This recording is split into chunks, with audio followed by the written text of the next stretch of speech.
పరిస్థితి చూస్తుంటే చాలా బాధగా ఉంది. మద్య నిషేధం చేసి మహిళలకు అండగా ఉంటానన్న వైసీపీ ప్రభుత్వం వాళ్ళే మద్యం మాఫియా, మద్యం బ్లాక్ మార్కెట్ లాగా నడుపుతున్నారు. చూస్తుంటే మహిళలకు అంతా మాట ఇచ్చారు, మద్య నిషేధం అని మాట ఇచ్చి మహిళలను మోసం చేశారు. ఈ 5 ఏళ్లలో ఎక్కడా కూడా మద్యం సేవించే వాళ్ళ సంఖ్య పెరుగుతూనే ఉంది, కానీ తగ్గిన దాఖలాలు లేవు.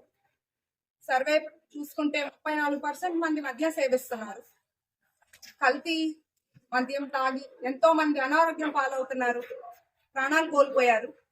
ఈ కల్తీ మద్యం అమ్మకాల్లో లక్షల కోట్లు లూటీ చేశారు. ప్రభుత్వం వచ్చాక మద్య నిషేధం, అధికారం వచ్చాక మద్య నిషేధం అని చెప్పి ప్రభుత్వం ద్వారానే మద్యం అమ్మకాల చర్యలు చేపట్టారు. అందులో ప్రముఖ నాయకులు మద్యం తయారీలో ఆరితేరి తయారీ కంపెనీలు కూడా నిర్వహిస్తున్నారు. మహిళలను మోసం చేసి మద్య నిషేధం అనే మాట తప్పిన వీళ్ళకి అంతా మహిళా శక్తి ఏకమై రేపు సమాధానం చెప్తారు.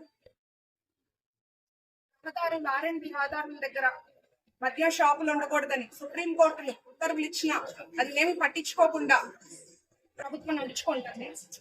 రేపు కూటమి ప్రభుత్వం అధికారంలోకి వచ్చాక రాష్ట్రం భవిష్యత్తు బాగుపడుతుంది.